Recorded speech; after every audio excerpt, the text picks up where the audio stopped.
Prepare o seu coração para ouvir a palavra de Deus. Deixe que ela frutifique em sua vida. Mateus capítulo 9.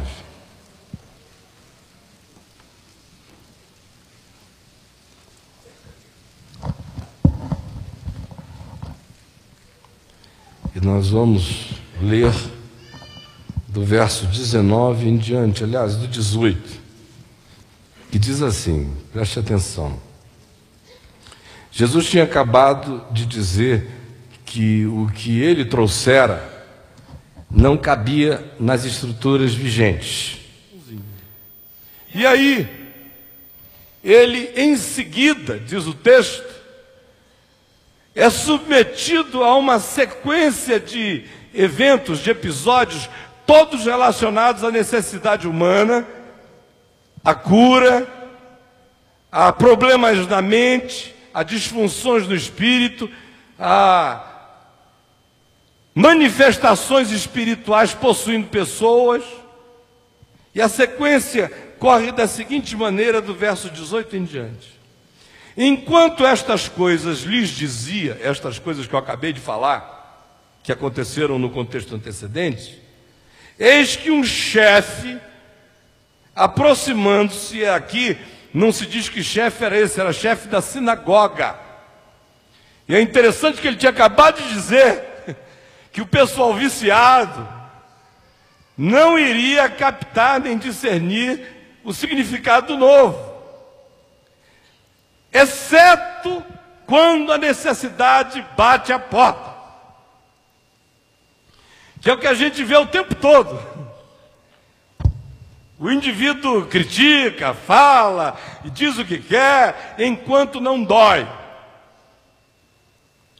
Mas na hora que dói, ele logo descobre aonde é que está a palavra do consolo, do conforto, da misericórdia, do acolhimento, do abraço.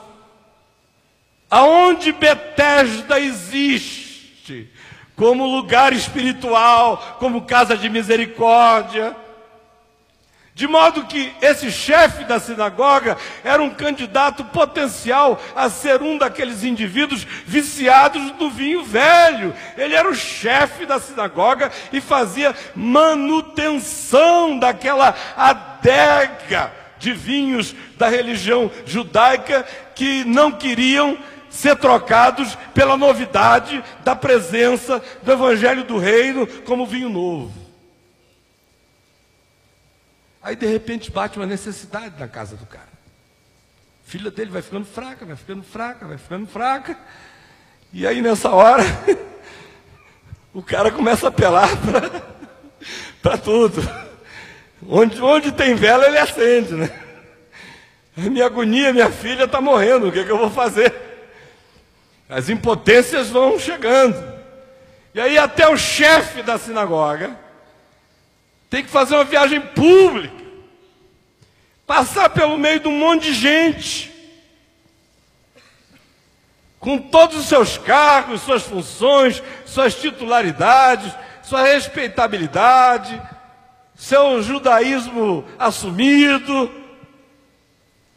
Mas a dor da filha que morre se impôs sobre todo esse aparato e essa estrutura falsa, que serve apenas para bloquear a gente em relação ao Evangelho do Reino. E aí, frequentemente, a salvação dos viciados e dos que não aceitam a mutabilidade das coisas e que não compreendem a necessidade de conversão, de renovação da mente, de caminho, de prosseguimento, de permitir metanoia, mudança de mente, arrependimento propositivo, construtivo, abraçando compreensões novas, e que foram congelados do passado, nos vícios e nas condições e pré-condições antes estabelecidas, pelas quais eles ficaram aprisionados. Às vezes, para libertar, o filho tem que começar a se arrebentar, alguém tem que se destruir, para que as nossas certezas todas sejam relativizadas. e o cara faça a viagem na direção do lugar da misericórdia. E é o que acontece aqui. O chefe da sinagoga, aproximando-se, olha só, o nome dele é Jairo, o adorou e disse: minha filha faleceu agora mesmo, vem e impõe a tua mão sobre ela e viverá. Se na sinagoga a gente faz um monte de liturgia, brinca de religião, essas brincadeiras de menino, brincando de Deus, de religião, mas na hora em que o bicho pega, o indivíduo ou discerne ou não discerne onde é que está a manifestação da graça que pode ressuscitar mortos. Aí ele vem e diz isso a Jesus. E Jesus, levantando-se, o seguia na direção da casa dele e também os seus discípulos. Enquanto eles estão indo, eis que uma mulher que durante 12 anos vinha padecendo de uma hemorragia, sem falar que a menstruação carregava cerimonialmente, naqueles dias, a pecha e a carga da impureza. Então era duplamente horrível, desconforto horroroso, a saúde se esvaindo, porque ninguém perde sangue assim, sem viver absolutamente sem energia. E além disso, ele ainda carregava o fato de que a sua calamidade orgânica era interpretada de modo moral, como sendo uma simbolização de impureza. Então essa mulher vem, padecendo disso há 12 anos. Lá no texto de Marcos diz que ela já tinha gasto todo o dinheiro dela com os médicos, vindo a piorar. Mas de repente, ela disse consigo mesmo: se eu ao menos tocar nas vestes dele, eu serei curada. E ela veio por trás dele e lhe tocou na orla das vestes. Jesus andando, Jairo na frente, os discípulos, a multidão, um fluxo enorme de gente. De repente vem essa senhorinha ali, toda escondidinha na dela, aí dizendo consigo mesma: eu sei que dele emana graça, se eu ao menos tocar na orla das suas vestes, eu serei curado. E ela vem assim, aí pega, tac. Aí ela sente que algo acontece, o fluxo estanca. Aí Jesus para, olha em volta e diz: quem me tocou? Aí Pedro: pô, que pergunta é essa, Senhor? A multidão te oprime e te aperta. Todo mundo te toca, te pega, cada um quer tirar uma casquinha. E o Senhor vem perguntar: quem me tocou? Todos te tocaram. Aí Jesus disse: não, teve um monte de mãos fetichistas querendo me pegar, mas só teve uma mão que me tocou com significado, sem superstição, com fé no fato de que algo iria acontecer. Eu quero saber quem é essa pessoa, de quem é essa mão. Qual é a cara dessa mão? Aí a mulher, vendo que nela se operara, e que era real, instantâneo, não podendo mais ocultar-se, manifestou-se trêmula, ajoelhando-se, e contou à vista de todo o povo tudo o que a ela tinha acontecido. E Jesus, voltando-se e vendo-a, disse: tem bom ânimo, filha, a tua fé te salvou. E desde aquele instante a mulher ficou sã. Aí eles continuam a viagem e chegaram na casa do chefe da sinagoga, e vendo os tocadores de flauta, que era comum naquele tempo, hoje em dia na Índia você ainda vê os funerais com carpideiras, com flautistas, com gente até contratada para fazer parte da funeralidade, da liturgia do sepultamento, da dor coletiva. Havia carpideiras de plantão.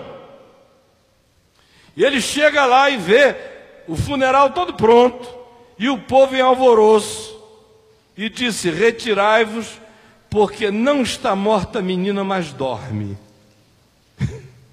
E diz aqui o texto, e riam-se dele. E no de Lucas diz que fizeram pouco dele, e acrescenta a gozação que fizeram. E ele não disse nada. Apenas ouviu que eles riram-se dele, e afastando o povo, entrou Jesus. O texto paralelo de Mateus, de Marcos e de Lucas diz que ele levou consigo Pedro, Tiago, João e o pai e a mãe da menina. Foram os únicos a quem ele deu acesso àquele quarto onde ela estava morta. E entrando ali, tomou a menina pela mão e ela se levantou. Talita cumi, que quer dizer: menina, levanta-te. Conforme o texto de Marcos, que é bonito, olha que coisa maravilhosa.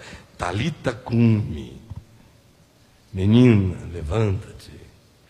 E a garota na mesma hora levantou. E o texto lá de Marcos diz outra coisa sobre propriedade. E diz que uma vez que ela se ergueu, Jesus chamou o pai e a mãe da menina e mandou que dessem de comer a ela. Porque ela tinha só 13 anos. Jesus estava dizendo: olha, eu acabei de tirá-la da morte, agora não deixa ela morrer de inanição outra vez, tá bom? Alimenta a bichinha, porque até milagre precisa de manutenção. Até milagre precisa de manutenção. Alimenta a moça, a adolescente de 12, 13 anos. E a fama deste acontecimento correu por toda aquela terra. E aí prossegue. E partindo Jesus dali, seguiram-no 2 cegos. Imagina como é que é esse roteiro, né? Sai da casa da menina, do Jairo, Talita cumi, aí vai saindo, aí vem 2 cegos. Imagina a situação, 2 cegos tentando seguir alguém. Jesus! Ele não sabe por onde é que ele foi. Onde é que está o barulho da multidão? Lá vão os 2 cegos, clamando: Jesus! São cenas extraordinárias. E os caras vão: Jesus! Dizendo coisa bonita: filho de Davi, tem compaixão de nós. Ele continua andando. E os caras clamando. E ele não se contenta, ainda entra numa casa, abre uma porta e vai. E os sujeitos vão lá para a porta. E entram. E aí, depois que estão lá dentro, é que Jesus olha para eles e lhes pergunta: credes que eu posso fazer isso? Credes que eu posso fazer isso? Responderam-lhe: sim, Senhor. O Curios, a designação de poder mais elevado, Senhor. Sim, Senhor. Então lhes tocou os olhos, dizendo: faça-se-vos conforme a vossa fé. Nos ensinando uma coisa simples, que não é a fé que me cura, mas é a objetização dela naquele que cura. De modo que Jesus primeiro pergunta: vocês creem que eu posso? Eles dizem sim. Então ele diz: então seja conforme a fé que vocês têm em mim. Porque a questão é se eu posso. Se vocês pudessem, vocês não estavam aqui. Se estão aqui, é porque vocês acham que eu posso. Vocês creem que eu posso? Sim. Então, seja conforme a fé que vocês têm naquilo que eu posso fazer. E abriram-se-lhes os olhos, porque os homens criam de verdade. Abriram-se-lhes os olhos. Jesus, porém, os advertiu severamente, que essas coisas que ele faz toda hora, né, que a gente não compreende, que evangélico não faria, botaria uma placa na porta dizendo sexta-feira da cura de cegos. Jesus diz o contrário, advertiu severamente, dizendo: acautelai-vos de que ninguém o saiba. É quase impossível, né? Como é que ninguém sabe? O cara volta para casa assim, tranquilo, copinho d'água bom. O que aconteceu contigo? Nada. Coisa nenhuma. Você tá bom, fulano? Eu não sabia que você era assim. O que te aconteceu? Não, você está vendo? Não, só impressão.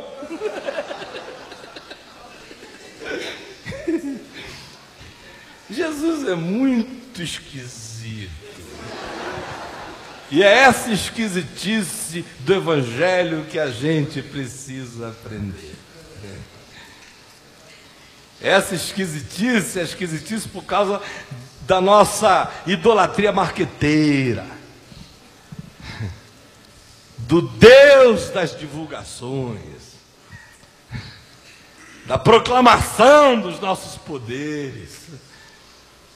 Ele é coerente o tempo todo com o que ele diz: vinde a mim os cansados e sobrecarregados, e eu vos aliviarei, porque eu sou manso e humilde de coração. Ou como ele diz aqui em Mateus, mais adiante, no capítulo 12, quando se fala acerca dele, de que advertia severamente alguns aos quais ele curava, para que não o expusessem à publicidade, para se cumprir o que dissera o profeta: não contenderá, nem na praça se fará ouvir a sua voz, não esmagará a cana quebrada, e nem apagará a torcida, a lamparina que apenas fumega, até que faça vitorioso juízo e espalhe a justiça da graça de Deus pelo mundo, porque Ele é a esperança dos gentios. Aí o texto prossegue, né?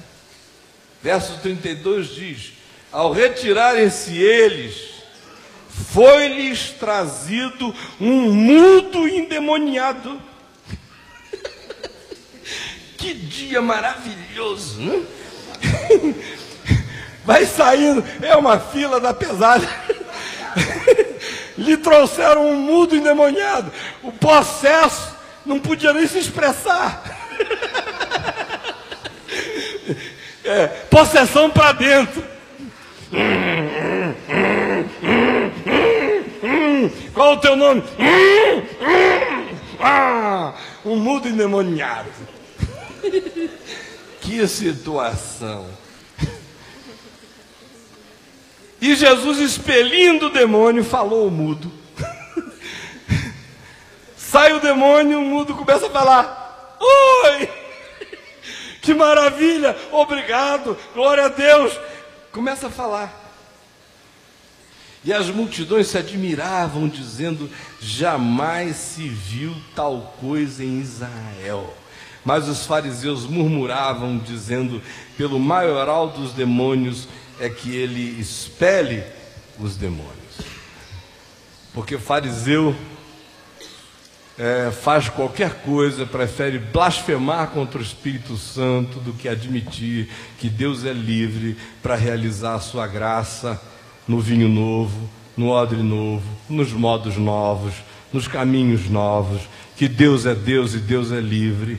E quem ficou cristalizado com aquela mentalidade congelada lá atrás, corre o perigo de estar vendo a invasão do reino. E ao mesmo tempo dizer: isso é coisa do diabo. De modo que a vida inteira foi assim. Jesus disse: se fizeram isso com o vosso mestre, não esperem que seja diferente com vocês. Esta é a história, este é o cenário que está diante de nós. Agora, nesta sequência, nós vemos 4 tipos de encontros de pessoas com Jesus, e cada um desses encontros tem uma característica e uma peculiaridade. No primeiro encontro, que é o da mulher do fluxo, o que a gente tem é o encontro do ser incógnito com Deus. É a pessoa anônima, é o cara que não quer ser visto. Tem muita gente que quer Deus de todo o coração, mas não quer ser visto. É uma vergonha. É a menstruação crônica. Eu recebo toda hora milhares de e-mails de pessoas que dizem: olha, eu sou de Jesus, amo a Jesus, quero a Jesus, mas não tenho coragem de aparecer porque eu tenho um fluxo hemorrágico, ou porque eu já tive um problema no meu passado que o povo lá sabe, eu não vou, mas Jesus eu quero.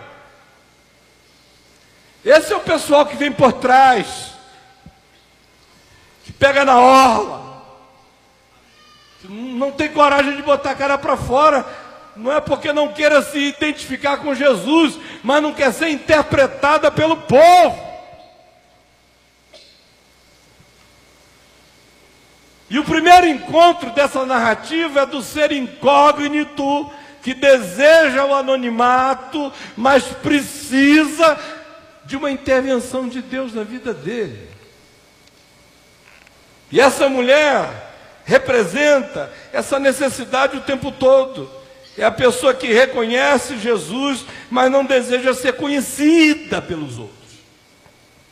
E as razões dela eram as que eu já disse. Mas isso aqui ilustra um determinado estado de espírito, de consciência, de circunstância, que pessoas vivem de modos diferentes, não necessariamente porque tem uma menstruação crônica, mas tem algum tipo de menstruação crônica. Essas coisas que a gente não quer que apareçam. E há lugar para essa gente encontrar Jesus. Para quem vem por trás, para quem chega com vergonha, para quem diz: eu não posso nem aparecer, mas só Ele sabe como eu preciso dele, como eu quero Ele, como eu estou desesperado por Ele, eu só não tenho coragem de dar as caras, de aparecer. Sinto muito, está incógnito, talvez tenha que viver incógnito para sempre, mas Ele sabe que eu preciso dele. E as razões das pessoas hoje são as mais diversas. Vai desde essas vergonhas que eu descrevi há pouco. Às vezes é medo, trauma. Confundem a Jesus com um aparato religioso. Já foram massacrados pelo aparato religioso, se intimidaram, se traumatizaram, se bloquearam, se fecharam. Já se sentiram interpretados demais, não aguentam. Preferem viver sua dor na solidão do que serem objeto de interpretação constante, porque tão crônica quanto a menstruação era a interpretação que se fazia dela. Às vezes é timidez, é uma fobia. Às vezes o indivíduo quer de todo o coração, mas dentro dele há medos enormes, há sentimentos de que qualquer coisa que aconteça entre eu e Deus tem que ser na perspectiva do absolutamente incógnito. Por exemplo, tem gente assistindo na televisão que não pede um domingo,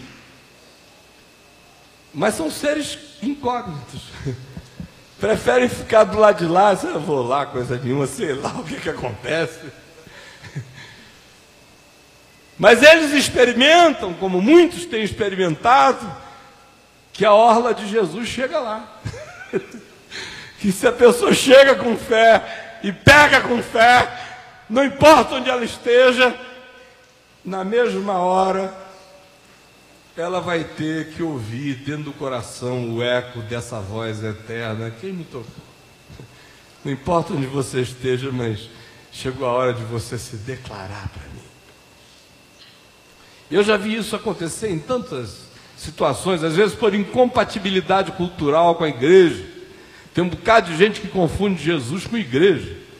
Culpa da igreja, que se ofereceu para o mundo como representante de Deus na terra, como embaixada do reino de Deus, oficial, como ONU do reino de Deus, como sacerdotisa e mediadora entre Deus e os homens. Ela, nas suas doutrinas, nega tudo isso, mas na prática ela faz tudo o que ela na doutrina diz que não crê. Na prática, a verdade é a seguinte: ninguém chega a Deus sem ser por meio da igreja instituída. Na prática, quando o cara deixa de frequentar um mês a igreja, ele já é declarado desviado de Deus. É ou não é? Significando dizer que fora da igreja não há salvação. Heresia. E tem gente que já se machucou demais com isso, que é Jesus, mas não quer nem ouvir falar em igreja. Eu passei a minha vida inteira encontrando pessoas assim. Agora mesmo eu me lembro, por exemplo, de um candidato à presidência da Venezuela, numa das 2 ou 3 ocasiões em que eu fiz trabalhos longos de evangelização lá, e que me procurou. Era um dos antropólogos mais respeitados do país. Levaram-no para me ouvir 1 noite, 2 noites. Eu via sempre aquele homem sentado bem na frente, bem vestido, uma aparência agradável. E eu via que ele estava entendendo o que eu estava dizendo. Mas depois de uns 2 ou 3 dias, ele pediu para falar comigo. Eu o encontrei no café da manhã, na casa do presidente da Venezuela. E ele me levou lá para o cantinho e me falou o seguinte: eu só queria que você me falasse uma coisa. Pelo amor de Deus, me salva do cristianismo para eu poder encontrar Jesus. Aleluia. E eu vi aquele cara chorando me falar aquilo. Porque isso que você está dizendo eu quero. Agora o que está em volta eu detesto. E eu estou tão traumatizado pelo que está em volta. Por favor, me ajuda a ficar salvo do cristianismo para eu poder abraçar essa graça de Jesus. Esse tipo de gente existe para todos os lados. E eles se fazem representar pelo espírito dessa mulher que chega incógnita. Ou é o caso do meu pai, por exemplo. Meu pai não queria nem ouvir falar na possibilidade de chegar perto de uma igreja. Ele tinha os traumas da infância católica dele. E aí casou com uma protestante que tinha uma mãe super protestante, que era minha avó, mãe velhinha. Mãe velhinha, papai diz: olha, se ela tivesse me deixado em paz, eu tinha me convertido no 1º ano. Mas a mulher atrapalhou tanto. Sabe? Evangelizou é o nome que eles dão para isso. O nome que eles dão para esse surto contínuo de chatice ininterrupta é evangelização. Ela me perturbou tanto que eu demorei 10 anos. Se ela tivesse me deixado em paz no 1º ano, eu talvez tivesse já aberto a guarda. Mas aí virou já uma coisa pessoal. Não, se vier dela eu não quero. Ainda mais da sogra. Sogra vai fazer minha cabeça? De jeito nenhum, não quero. Minha mãe o convidava para eu ouvir os pregadores. Pelo amor de Deus, falar da Bíblia. Esse livro que é produto da mentalidade nervosa e megalomaníaca e narcisista dos hebreus? Eu? Perder meu tempo lendo a Bíblia, tem mais o que ler. Até que um dia ele foi nos levar, eu tinha uns 12 anos, talvez 13, levar na porta de um lugar onde a mamãe ia, Igreja Presbiteriana Betânia em São Francisco, em Niterói, e nos levava, naquele tempo eu ainda ia a reboque, com ou sem vontade, mas eu tinha os meus interesses posteriores à escola dominical. Rolava um racha, uma pelada maravilhosa em São Francisco, e eu ia para a igreja só para ficar para a pelada até 6 da tarde. Aleluia! Uma bênção, né, meu irmão? Você quer dançar comigo? Ó? Foi ele que me tirou para dançar. Aleluia! Então, ele nos deixou lá e disse: bom, eu vou ter que voltar daqui a 2 horas para pegar, então hoje eu nem vou para casa. Estava lá com um livro, começou a ler, e aí foi lendo, de repente ele viu uma voz lá dentro do templo. Era um senhor cantando, o senhor Wilson Narciso, uma voz barítona. Aí ele ouviu aquela voz e falou: poxa, que coisa linda. Aí disse: eu vou entrar escondidinho para ver o que ele está cantando. Tinha um jardim entre o carro e o templo, a capela. E ele disse que foi bem devagar, não tem ninguém aqui, deixa eu ir. E foi, e literalmente ele olhou pela fresta, sabe? Da porta do templo.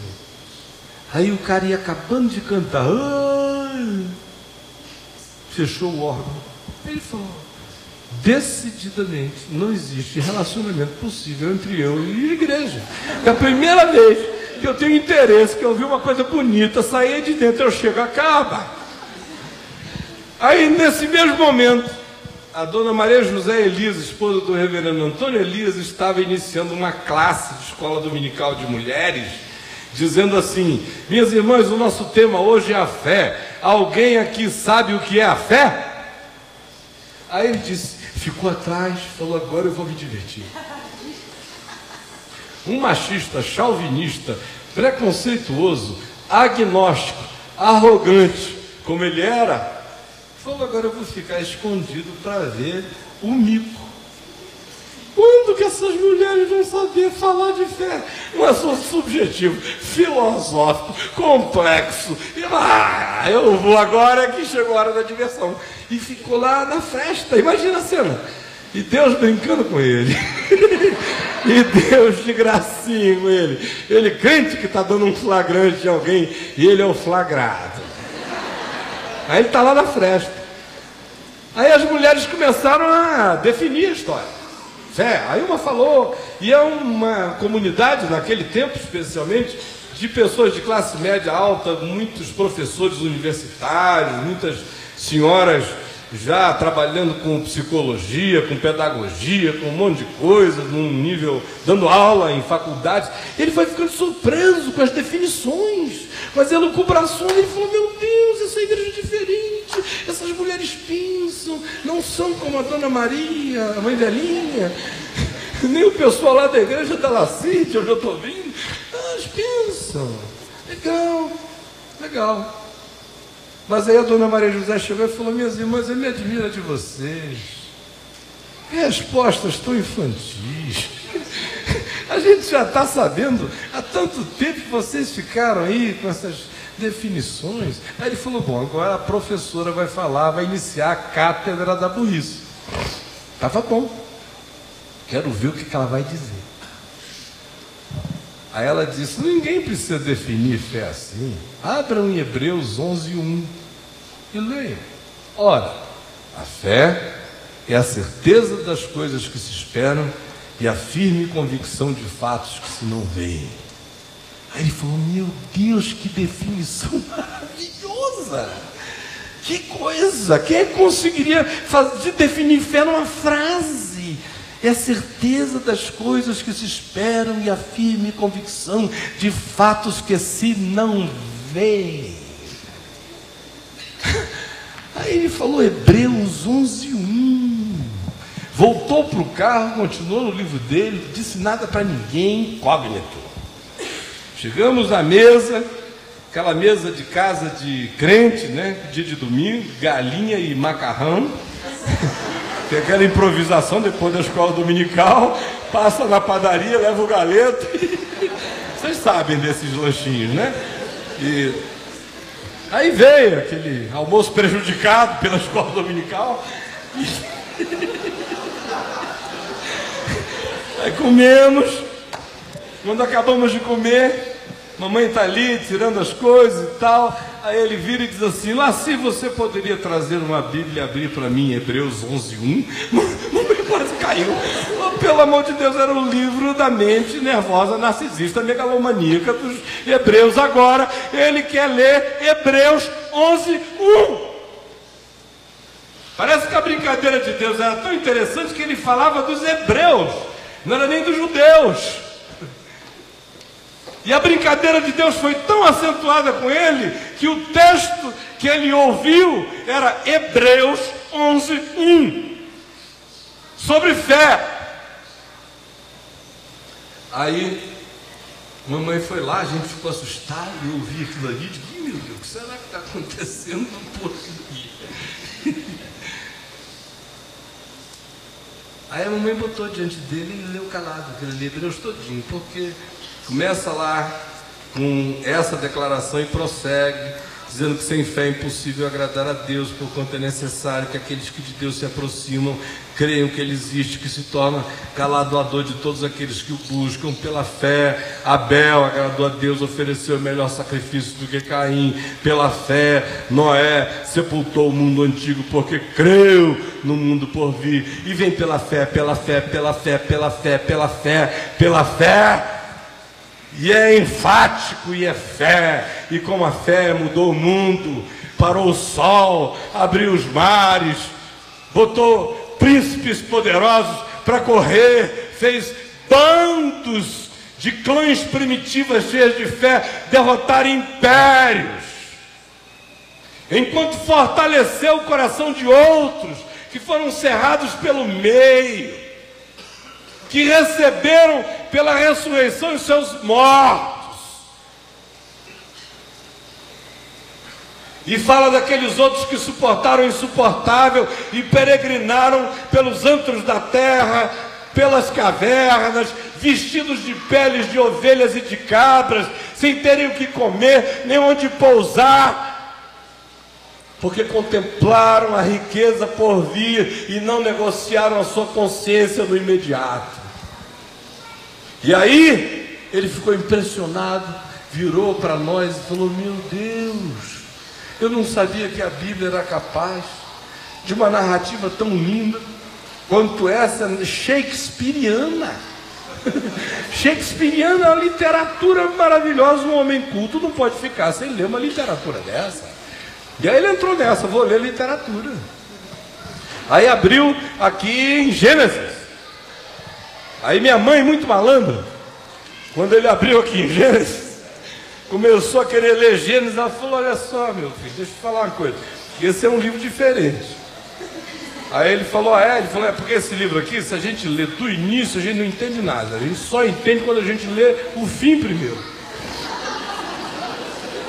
Ela, sabendo dele, das sofisticações mentais e das críticas e até do racionalismo, se ele vai se engatar aí, se sobreviver a Adão já foi uma grande vantagem, mas ele vai passar. Se ele chegar ali com Moisés, ele pode até se divertir com nuvem, com isso, com aquilo, mas vai virar um negócio meio mítico para ele. E se ele entrar em Levítico, ele morre, porque é passarinho morto para cá, é sangue para colar, é isso, é aquilo. Ele vai dizer: Deus me livre dessa história.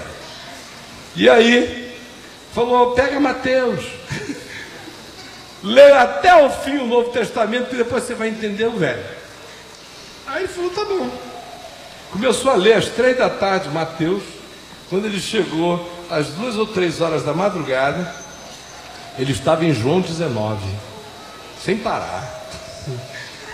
E aí ele disse que quando ele chegou em João 19, já lendo a quarta narrativa da crucificação de Jesus, quando chegou ali naquele está consumado de João, o coração dele ficou com uma convicção absoluta de que Jesus não tinha morrido por uma trama dos judeus, nem de Caifás, nem de Pilatos, que aquele pessoal todo fez parte de um circo, de um cenário, mas que a morte de Jesus transcendia aquilo tudo e tinha a ver com ele, e que ele matara Jesus. E ele se ajoelhou ali sozinho e falou: Jesus, o Senhor me perdoa porque eu te matei. Me perdoa, perdoa os meus pecados. E ele disse que ouviu uma voz dentro dele perguntando: e tu perdoas os teus inimigos? E ele insistiu pedindo perdão para si, aquela voz retumbava dentro dele: tu perdoas os teus inimigos? Ele tinha 8 inimigos do tempo do golpe militar, que tinham colocado numa situação horrorosa para destruí-lo, jogaram assim de boi de piranha. E ele andava armado, dizia: se eu encontrar um patife daquele, eu mato um bicho desse. E eu já tinha visto cenas terríveis. Eu tinha visto ele agarrar o Major Félix, que foi quem o inquiriu numa espécie de CPI militar, porque ele era advogado do governador, e fez uma inquirição tão perversa e terminou ao final dizendo o seguinte: o senhor é um velhaco e eu só não dou uma surra no senhor porque o senhor é um homem aleijado. E papai ouviu aquilo e a coincidência foi tão extraordinária que 2 anos depois nós estávamos no Rio de Janeiro estudando no colégio São Tomás de Aquino, no Leme, e o meu melhor amigo de classe era um garotinho lourinho, gente boa, que eu brincava com ele o tempo todo, até que houve uma festa de pais e mestres e alunos, e de repente papai entrou. Quando eu vi, papai partiu para dentro do Major Félix, sabe, botou o bicho, que papai era um homem forte, agarrou o cara assim, botou num banco, esguelou e falou: e agora, Major? Você não bate em homem aleijado? Eu vou te mostrar que eu sem essa perna sou 1000 vezes mais homem que você, seu frouxo. E o cara ali, pai do alemãozão parado, e o papai em cima e a mamãe dizendo: para, Caio, para, Caio, eu sem entender nada. Daqui a pouco eu vi o meu melhor amigo correndo ali: papai, papai. Falei: meu Deus, papai está matando o pai do meu melhor amigo. Então, lá foi ele tinha os inimigos. Ele levantou, era Natal, pegou 8 cartões que estavam lá dentre muitos, fez uma mensagem dizendo: aquele que disse eu sou o caminho, a verdade e a vida, me ordena a vir à tua presença, te pedir perdão por toda e qualquer coisa que eu possa ter feito contra ti e te perdoar de todas aquelas que você fez contra mim. E eu estou fazendo isso em nome daquele que disse: eu sou o caminho, a verdade e a vida, ninguém vem ao Pai senão por mim. E aí o papai levitou e está levitando até hoje, nunca mais pisou no chão, de alegria espiritual. Há 40 e tantos anos, em outro estado. Mas tudo que ele queria era uma coisa incógnita. E o extraordinário é que Deus respeitou o desejo incógnito, de chegar incógnito, de olhar pela fresta. Por aquela fresta coube tudo. Pela orla daquela veste passou o que precisava. Por aquela nesga ali veio graça. Aí há o segundo episódio que a gente tem aqui diante de nós, que é a filha de Jairo ressuscitada entre os mortos. E Jesus dizer que ela estava só dormindo.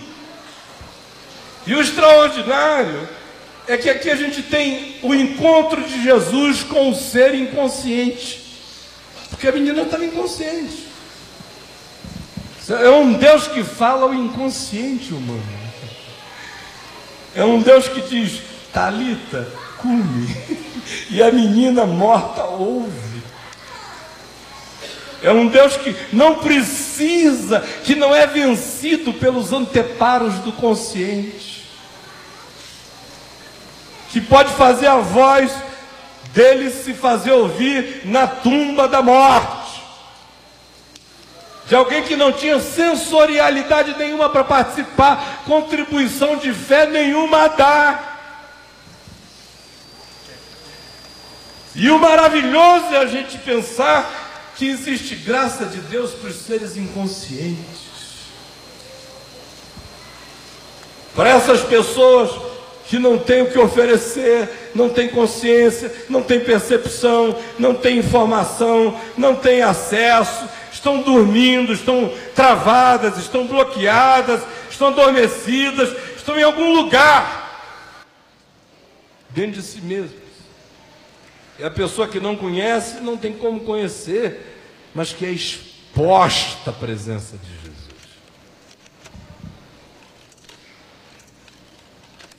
E essa é uma coisa extraordinária, é o que alimenta o coração de pai, de mãe, de muita gente, orando por uma quantidade enorme de pessoas que parece que estão impossibilitadas de ouvirem, receberem, estão bloqueadas. E aqui, coincidentemente, é uma intercessão de um pai. Quantos pais há hoje aqui orando por filhos que estão, parece que nesse estado de zumbificação, de catatonismo, de catalepsia psicológica e espiritual, o cara está ali morto. E há esperança para esse ser que não tem como responder e nem participar, mas que é exposto a essa presença de Jesus. E eu já vi isso acontecer tantas vezes na minha vida. Talvez uma das mais significativas para mim pessoalmente era um amigo que eu tinha na televisão Globo, lá em Manaus, onde eu iniciei a pregar. Com 19 anos de idade, o diretor técnico era um rapaz chamado Rosivaldo. E o Rosivaldo sofreu um trauma extraordinário na vida.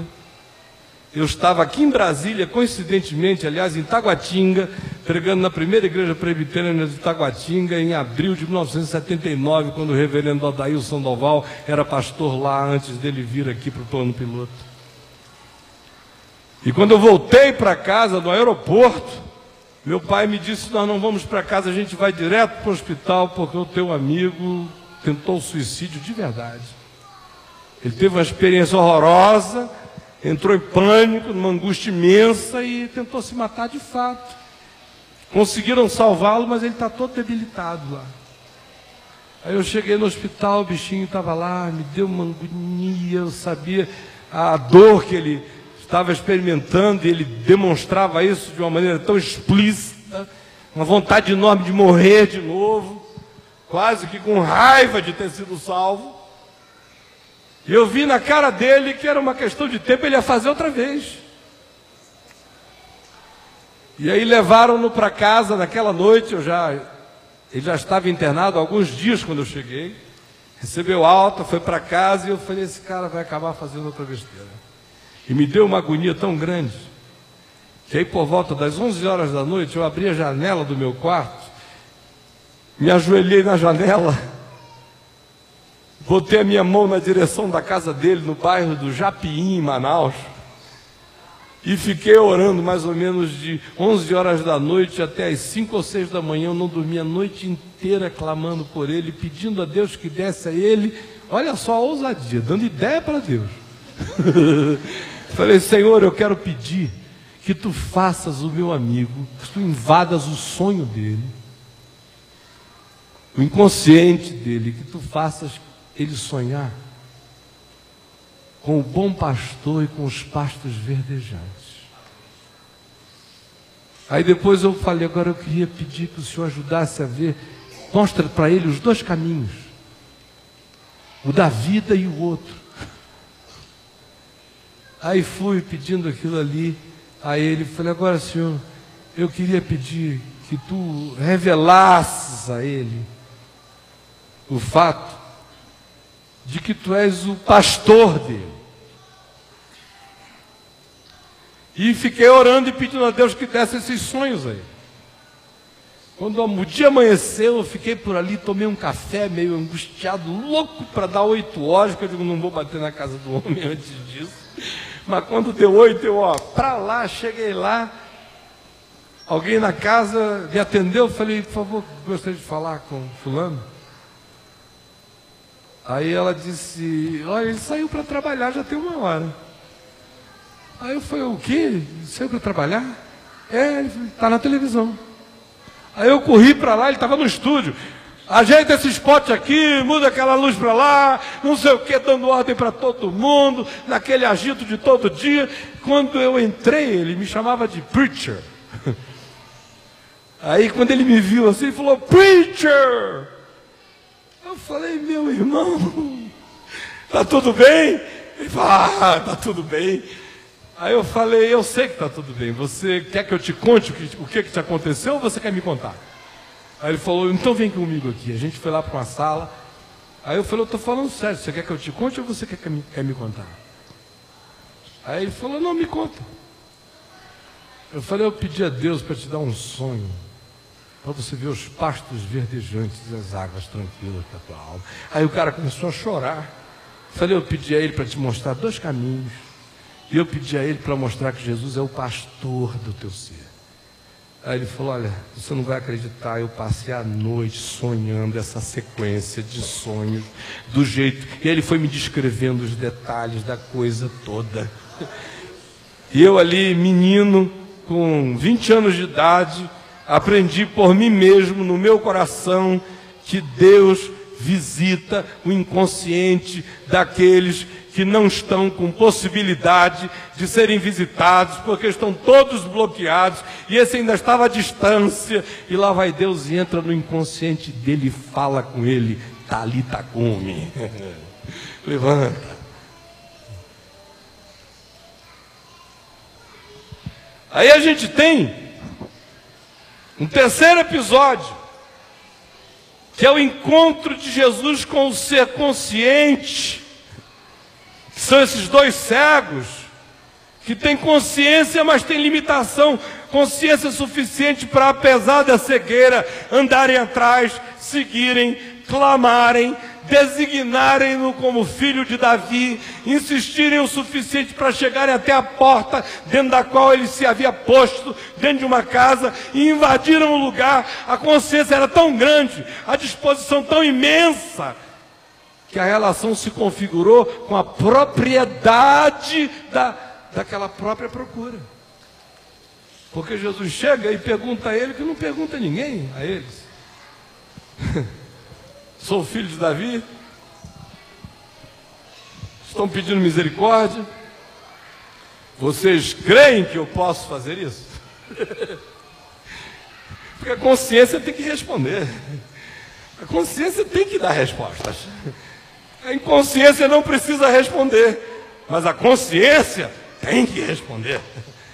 O cara busca, o cara anda, vai atrás, declara, é o Messias, é o filho de Davi, é isto, é aquilo. Meu amigo, você tem que confessar, tem que responder e tem que assumir. E há perguntas a serem feitas. Isso não pode ser só um jargão da boca para fora. Você está confessando com a boca, eu quero saber se isso vem do coração, e eu só vou saber se isso vem do coração da seguinte maneira: vocês creem que eu posso fazer isso? Cremos, Senhor. Tá bom, então seja conforme a vossa fé. Porque quando a gente atinge estados de consciência, tem que ser daí em diante conforme a nossa fé. E a consciência vai ter que crescer, porque não é a fé que realiza o milagre, mas é a fé que se concentra em Jesus. E Jesus se manifesta para o ser consciente conforme a consciência. Por isso ele diz, seja conforme a vossa fé. Eu acho que pouca gente sabe que aquele psicólogo, psicanalista que foi famoso nos anos 80, junto com a Marília Gabriela, que fazia um programa chamado TV Mulher, chamado Eduardo Mascarenhas, morreu batizado e confessando o nome de Jesus. Alguém aqui sabia isso? Então, um cara que tinha consciência suficiente para ter que dar respostas.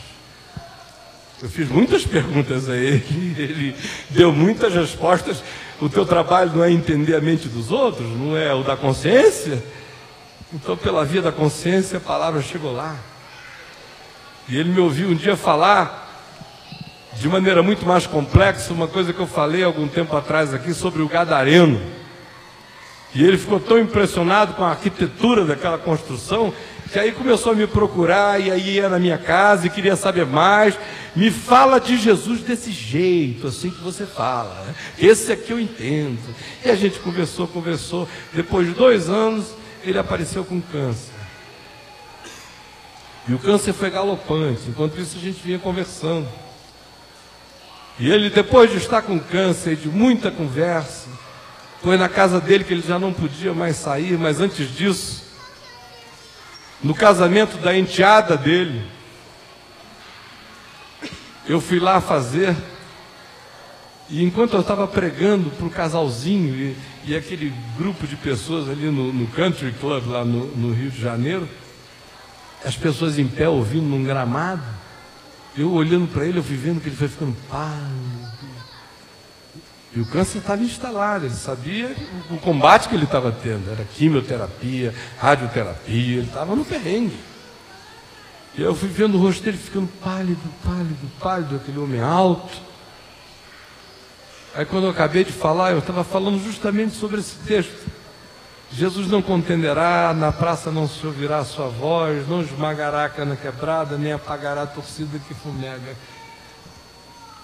E quando eu acabei de falar, ele veio assim para mim com os braços abertos. E ficou olhando assim para mim com os braços abertos. E falou, olha, enquanto você falava, foi ficando tão claro, tão claro, tão claro, tão forte, tão poderoso, que eu fui sendo levado. E eu fui. De repente, meu amigo, era como se o cosmos tivesse parede. Eu estava imprensado contra o fim do universo, onde não tinha mais para onde ir, a parede do cosmos. E eu tive que abrir meu braço para Jesus. E eu me senti transfixado pela espada do amor de Deus. Ele falando com as palavras dele em lágrimas, falou, eu quero ser batizado.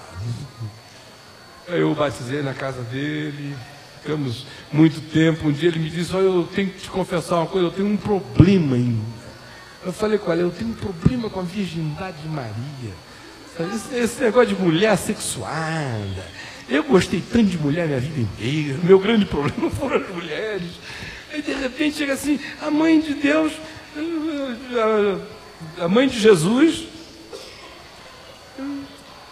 a religião diz que ela, até o ato do nascimento não tirou a virgindade dela. Como é que pode esse negócio? E a religião diz que depois ela continuou virgem para o resto da vida. Isso para mim é uma mutilação. Aí eu falei, primeiro você está equivocado, isso é uma tradição religiosa que diz assim, o Novo Testamento diz que ela deu à luz ao seu primogênito, que José não a conheceu até que Jesus nasceu, mas daí em diante, meu amigo, a festa começou, né? Tiveram muitos filhos, o Evangelho fala dos irmãos, das irmãs, dos filhos. Aí ele virou para mim e falou, mas você não acha esquisita essa imagem? Ela me faz mal. Eu falei, não, eu não tenho nenhum problema, porque a minha santa de devoção é uma outra. Eu o batizei e o sepultei.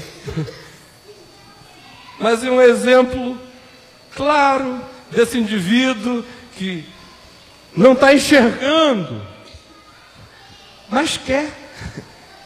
Sabe que tem algo. Está buscando, está indo atrás. Chega, encontra, declara, discerne, fala, mas tem que responder perguntas e tem que ser conforme a sua fé.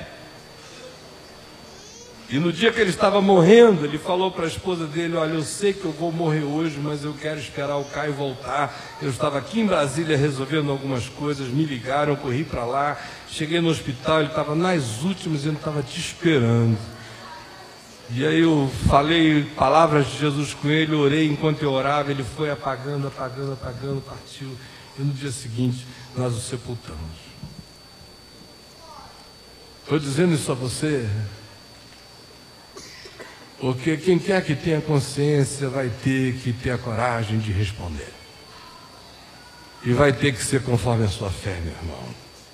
E por último, esse encontro de Jesus com o ser semiconsciente, que é esse endemoniado, é o possesso, é o cara que oscila, às vezes é, às vezes não é, mas está instalado dentro dele, de modo crônico, uma impossibilidade de falar, mas ele é habitado pela oscilação, às vezes ele está, às vezes ele não está. Há uma dinâmica de perda da consciência, volta à consciência por conta de intervenções naturais, sobrenaturais e espirituais malignas. Aí Jesus simplesmente fala, E o demônio sai e o homem abre a boca. É a pessoa que é trazida porque é possuída e carrega esse estado de oscilação frequente. Às vezes a gente fica pensando que o surtado não tem esperança.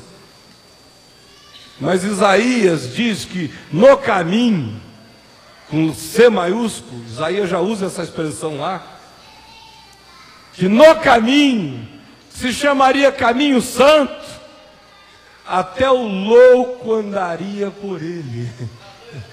Esperança para o surtado, para o que vai, para o que vem, para o que oscila, até o louco anda nele. E não é. Pode falar todas as maluquices, mas tem uma maluquice que ele não fala, ele sabe qual é o caminho.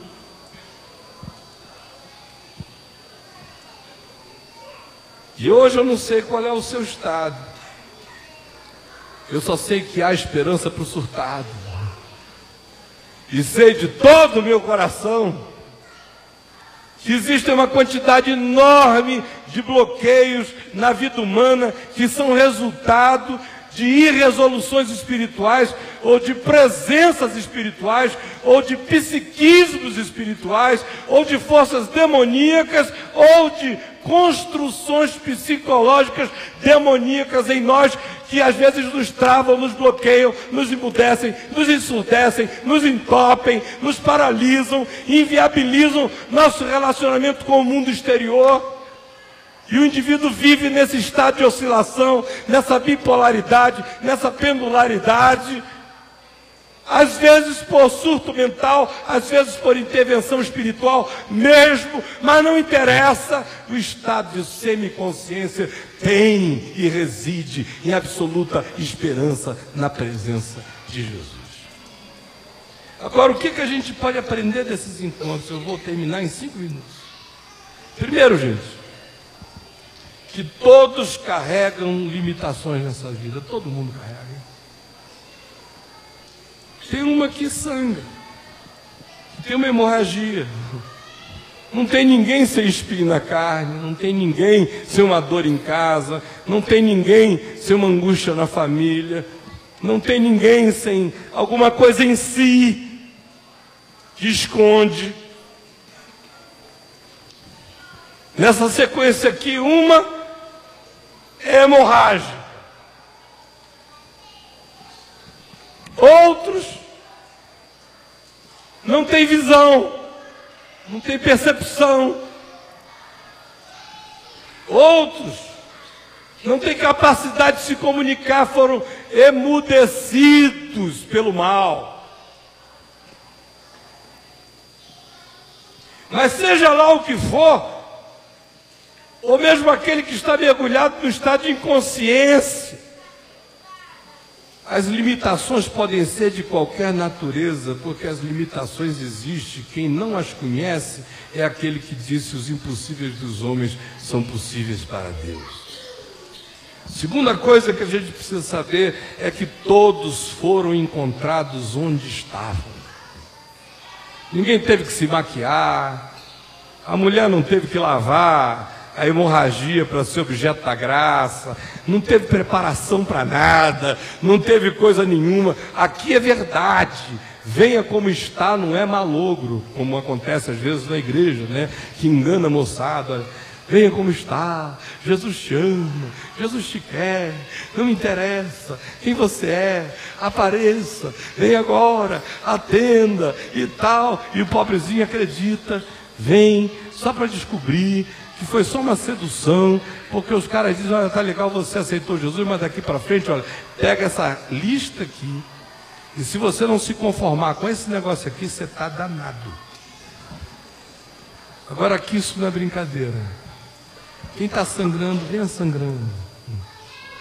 Quem quer ficar incógnito, chega incógnito. Eu te garanto que você não vai ficar depois mais incógnito, porque a graça vai te tocar tão profundamente que você vai declarar-se.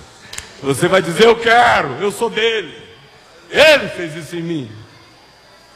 Pode vir limitado, tateante, sabe, mas não vê, pressente, mas não sabe onde é.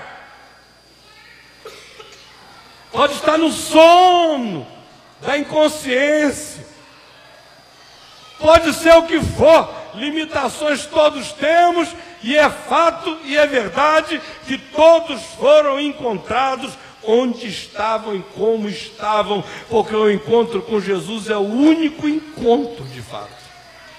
Pois é nesse encontro que você pode achar e ser achado como está, porque não há barganhas, é você como você é você desejado como você está, e é você sendo convidado para que, não importando como esteja, não é você que se autocura. Se a mulher do fluxo pudesse se curar, ela teria se curado há muito tempo atrás. Se os cegos pudessem abrir seus próprios olhos, eles o teriam feito. Se Jairo pudesse levantar sua filha, ele teria feito. A angústia faria isso na primeira hora. Se o processo pudesse falar, ele mesmo dizia: me ajuda porque tem uma coisa ruim aqui dentro. Mas nem a coisa ruim ele podia expressar. Depois, a gente vê que todos tiveram que se manifestar. É uma coisa interessante, gente, é que você chega incógnito, mas você tem que se manifestar. Você pode estar no estado de inconsciência, mas você vai ser chamado a se manifestar. Talita cumi, levantar. Aparece. Você pode estar na cegueira, mas você vai ter que responder. E você pode estar mudo, mas a cura vai fazer você se manifestar e falar. Portanto, algo que é comum a tudo que aqui acontece é que cada um que encontra Jesus agora tem que se manifestar. O encontro manifesta o mal, porque cada um deles carregava os seus próprios males, mas o encontro com Jesus aconteceu pela consciência do próprio mal que a pessoa carregava, ou porque outros identificavam aquele mal nela e a levaram. E aqui eu queria dizer uma coisa a vocês. Tem gente que pensa que encontra Jesus e aí a vida toda fica tranquila. A primeira coisa que acontece quando a gente encontra Jesus é que o encontro com Jesus manifesta o mal na gente. Manifesta o mal na gente. Isso aparece. Porque não existe cura para males que não se manifestam. Males não manifestados são enfermidades cronificadas. Então é condição sine qua non que o encontro com Jesus suscite o sangue, a dor, o pranto, a inconsciência, a cegueira, o mutismo, as impossibilidades da vida, todas se evidenciam. Se houver no coração a pulsão e o desejo do encontro, todas as coisas vão cooperar, e mesmo os piores males vão acabar servindo de adubo para que a graça intervenha, e a hemorragia cesse, e a menina levante, e os cegos vejam, e os mudos falem. Todo mundo encontrou a mesma graça. Está disponível para todos, aberta a todos, acessível a todos, não custa nada, e preste atenção apenas nisso, não custa nada esse encontro, mas pode custar a sua vida não aproveitá-lo. Você podia repetir isso comigo? Não custa nada esse encontro, mas pode custar a minha vida não aproveitá-lo. O encontro é de graça, mas não aproveitá-lo é desgraça. Cada um conforme o seu estado, cada um conforme a sua fé, porque o reino de Deus é pura pertinência e propriedade, e é um Deus vindo e fazendo individuação de encontro com cada um no estado em que a gente está, e se revelando como Deus da necessidade do meu ser, com as particularidades e com as qualidades da minha própria existência ou das minhas próprias limitações. Esse é o Jesus no qual eu creio e que está presente nessa hora de ceia. E eu queria que hoje você tomasse a ceia do Senhor como quem come o pão da cura, como se fosse a orla das vestes. Queria que você bebesse o cálice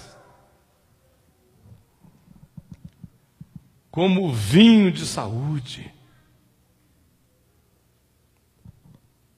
Queria que enquanto você chegasse a essa mesa, você carregasse consigo a intercessão pelo filho, pela filha, por alguma talita que precisa levantar em algum lugar dessa vida. E que você chegasse sabendo que por mais limitado que você esteja, se você tem alguma consciência, o que Jesus está dizendo é: filho, filha, esse dia, essa hora, esse momento de fé, pode realizar o que você diz que crê, mas seja conforme a sua fé. E se há forças bloqueadoras da mente, da alma, do espírito, se há mutismos e claustros psicológicos e celas interiores, amarras interiores, possessões que geram a incapacidade do ser se abrir para a vida, que em nome de Jesus você seja despossuído disso, para que você se abrace a vida como um todo na graça de Jesus. Então essa é a ceia da cura, dessa graça divina para todos nós. E eu queria que a gente participasse desse momento com essa certeza. Eis que eu estou convosco todos os dias até a consumação dos séculos. Não vos deixarei órfãos, voltarei para vós outros, eu enviarei o Consolador que está convosco. Vamos curvar nossa cabeça.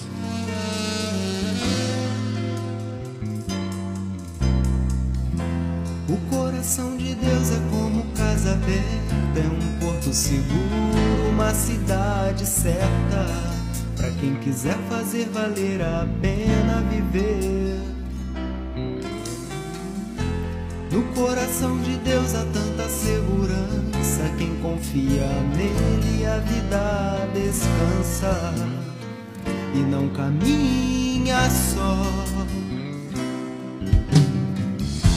No coração de Deus está a minha vida, estão meus planos, os meus sonhos, pois nele agora tenho uma vida nova pra viver. Aleluia! Pai, leva-nos à tua paz, e que a experiência do amor de Jesus não seja para nós um palavrório de liturgia de culto, mas se transforme na experiência do nosso coração. Cada um vive essa semana consciente do teu amor, sabendo que é amado, e por isso não precisa ter medo, porque o verdadeiro amor não se forma medo. Que a graça de Jesus, que está consumada desde antes da fundação do mundo e que foi manifestada na plenitude dos tempos, na cruz, e que se existencializou no nosso coração como perdão e confiança em fé, que ela se derrame e cresça em nós e se aprofunde em nós e não deixe espaço para dúvida, nem para neurose, nem para ataque demoníaco na mente de ninguém. E que o poder do Espírito Santo, a alegria, o gozo, o vinho, o regozijo, o êxtase, a festa, a consolação, a meditação, a reflexão, a decisão que Ele nos induz a tomar, nos possua com a força de Deus, e que o poder do Espírito nos faça andar em vitória, hoje e sempre, em nome de Jesus.